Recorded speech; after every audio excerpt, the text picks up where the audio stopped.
사랑하는 성도님들과 함께 나눌 말씀은 레위기 24장 1절에서 9절까지의 말씀입니다. 핵심적으로 살펴볼 말씀은 2절에서 3절, 5절에서 8절까지의 말씀입니다. 이스라엘 자손에게 명령하여 불을 켜기 위하여 감람을 찌어낸 순결한 기름을 4개로 가져오게 하여 계속해서 등잔불을 켜둘지며 아론은 회막안, 증거궤, 휘장 밖에서 저녁부터 아침까지 여호와 앞에 항상 등잔불을 정리할지니 이는 너희 대대로 지킬 영원한 규례라. 너는 고운 가루를 가져다가 떡 12개를 굽되 각 덩이를 10분의 2 에바로 하여 여호와 앞 순결한 상 위에 2줄로 한 줄에 6씩 진설하고 너는 또 정결한 유향을 그 각 줄 위에 두어 기념물로 여호와께 화제를 삼을 것이며 안식일마다 이 떡을 여호와 앞에 항상 진설할지니 이는 이스라엘 자손을 위한 것이요 영원한 언약이니라. 오늘 본문을 통해서 우리가 생각해 봐야 할 주제는 우리가 하나님을 어떻게 섬겨야 할까요? 오늘 본문에서 하나님께서는 성소에 비치하는 등잔과 진설병 규례를 말씀해 주십니다. 하나님께서 성소의 등잔과 진설병을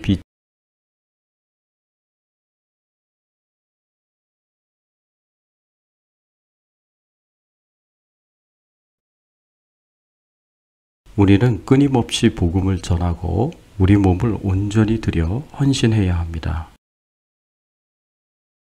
우리는 성령의 능력에 힘입어 끊임없이 복음을 전하며 살아야 합니다. 2절 말씀에 보면 이스라엘 자손에게 명령하여 불을 켜기 위하여 감람을 찌어낸 순결한 기름을 4개로 가져오게 하여 계속 등잔불을 켜둘지며 하나님께서 이스라엘 자손에게 명령하여 계속해서 성소 안에 있는 등잔불을 켜두라고 말씀하시고 이를 위해 감람을 찌어낸 순결한 기름을 가져오라고 말씀하십니다. 성소의 등대 등잔불에서 밝히는 빛은 복음의 빛을 상징합니다. 하나님께서 계속해서 등잔불을 켜두라고 하신 것은 오늘날 우리 성도들이 끊임없이 복음을 전하며 복음의 빛을 비추어야 한다는 것을 의미합니다. 우리는 마가복음 16장 15절에 너희는 온 천하에 다니며 만민에게 복음을 전파하라는 예수님의 명령대로 디모데후서 4장 2절에 때를 얻든지 못 얻든지 항상 말씀을 전파하기를 힘쓰라는 사도 바울의 말씀대로 항상 끊임없이 복음의 진리를 밝히는 등대 역할을 감당해야 합니다. 그래서 이 죄악된 세상을 밝혀야 하는 사명을 감당해야 합니다. 그리고 이 등잔불이 꺼지지 않도록 이스라엘 백성들은 감람을 찌어낸 순결한 기름을 항상 성소로 가져와야 합니다.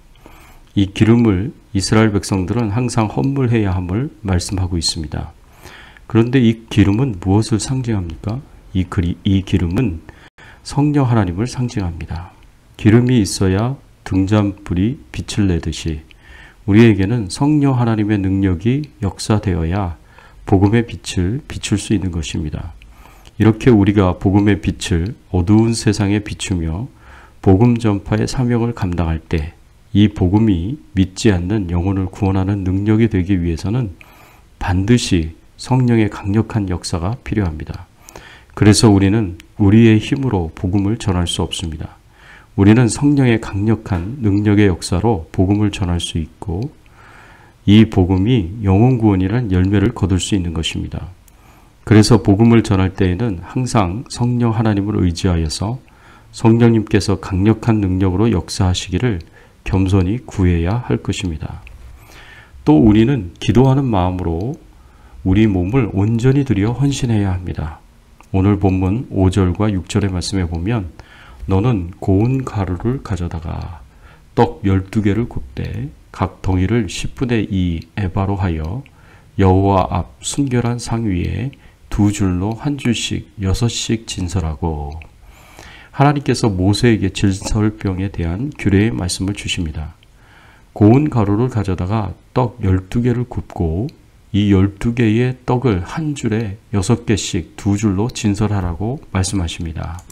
그런데 이 진설병은 우리의 생명의 떡 되시는 예수 그리스도를 상징합니다. 예수님은 모든 성도들의 생명의 떡이 되십니다. 먹으면 살고 먹지 않으면 죽는 생명의 양식이 되십니다.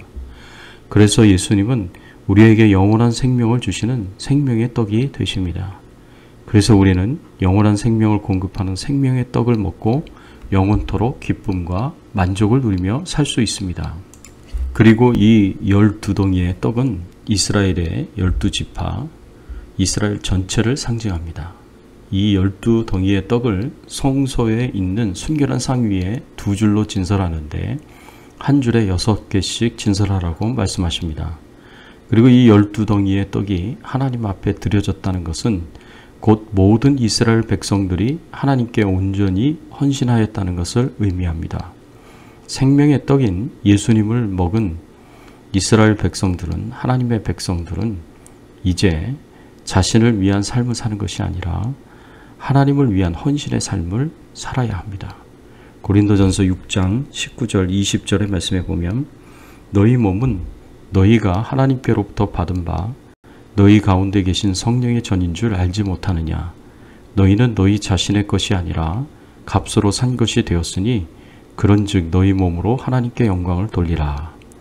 우리는 우리가 지은 죄로 말미암아 하나님의 심판을 받아 영원한 죽음, 지옥 형벌을 받아 마땅한 죄인들이었습니다. 그런데 하나님의 아들 예수님께서 이 땅에 오셔서 우리의 죄를 대신 지시고 우리 대신에 죄값인 죽음을 십자가에서 다 치러주셨습니다. 예수님께서 자신의 생명으로 죄값을 대신 치루어 주시는 대속의 죽음을 당하셨습니다. 예수님께서 자신의 생명값을 지불하시고 우리를 사셨습니다. 그래서 이제 우리는 우리 몸은 우리 것이 아니라 하나님의 것입니다. 그래서 이제 나는 나를 위하여 사는 것이 아니라 하나님을 위하여, 하나님의 영광을 위하여 살아야 합니다. 그리고 본문 7절 말씀을 보십시오. 너는 또 정결한 유향을 그 각줄 위에 두어 기념물로 여호와께 화제를 삼을 것이며 제사장들은 금으로 만든 접시에 유향을 담아 두 줄로 된 떡 덩어리들을 위에 올려놓고 그것을 불태워 하나님께 드렸습니다. 여기서 유향은 하나님께 드리는 기도를 의미합니다. 그래서 진설병을 하나님께 드릴 때 이 유향을 태워서 함께 드리라고 명령하신 이유는 이스라엘 백성들 전체가 하나님께 자신을 드려 헌신하였을 때 깊은 감사의 마음을 담아 기도하며 드리라는 의미입니다. 어떤 기도를 드려야 할까요? 내가 가진 모든 것이 하나님의 은혜로 주어진 것임을 고백하고 감사하는 마음으로 하나님의 것을 하나님께 드린다는 기도를 드려야 한다는 말씀입니다. 나의 모든 것이 주께로부터 왔으니 감사한 마음으로 즐거이 우리 자신을 하나님께 헌신하오니 기쁨으로 받아주시라는 기도를 드려야 합니다. 그래야 하나님께서 그 진설병을 기쁨으로 받으십니다. 이스라엘 백성들의 헌신을, 그리고 오늘날 우리의 헌신을 기쁨으로 받으십니다. 그래서 하나님께서 우리의 헌신을 받아주시고 100배 1000배로 갚아주실 것입니다. 또 8절의 말씀에 보면 안식일마다 이 떡을 여호와 앞에 항상 진설할지니 이는 이스라엘 자손을 위한 것이요 영원한 언약이니라. 이 진설병은 안식일마다 새로운 떡을 만들어 하나님 앞에 진설해야 합니다. 안식일마다 새로운 떡을 만들어 진설해야 하는 것은 늘 새로운 헌신을 하나님께 드리라는 말씀입니다. 하나님께 한 번 헌신했다고 끝나는 것이 아닙니다. 하나님께 우리의 몸을 드리고 삶을 드리는 헌신은 계속해서 매번 새롭게 드려야 합니다. 사랑하는 성도 여러분, 생명의 떡 되시는 예수 그리스도를 믿음으로 영접하여 영원한 생명을 얻은 우리가 이제 우리 자신을 하나님께 감사한 마음으로 드리며 헌신하는 삶을 사시기를 바랍니다. 하나님께 자신을 드리되 나의 모든 것이 하나님으로부터 왔음을 인정하고 즐거이 드리시고 늘 새로운 헌신을 하며 하나님의 영광을 위하여 사시기 바랍니다. 그리고 등대에 기름을 공급하여 어두움을 밝히는 빛을 비추듯이 성령의 능력에 힘입어서 복음의 빛을 어두운 세상에 비추는 삶을 사시기를 예수님의 이름으로 축원합니다. 함께 기도하겠습니다. 하나님 감사합니다. 우리가 어떻게 하나님을 섬겨야 되는지 알게 하여 주시고 깨닫게 하여 주시니 감사를 드립니다. 성령님의 능력에 힘입어서 끊임없이 복음을 전하며 살게 하시고 기도하는 마음으로 우리 몸을 온전히 하나님께 드려 헌신하는 저희들 되게 하여 주시옵소서. 그래서 저희들의 남은 인생 기간 동안 하나님을 온전히 잘 섬길 수 있는 저희들의 신앙의 삶이 되게 하여 주시옵소서. 오늘 하루도 주님과 동행하는 하루 되게 하시고 모든 질병과 해로운 바이러스로부터 저희들을 안전하게 지켜 보호하여 주시고 우리의 삶을 통해서 주님만 영화롭게 되기를 간절히 소원하옵고 우리의 기도에 응답을 주시기를 소원하오며 예수 그리스도의 이름으로 간절히 기도드리옵나이다. 아멘.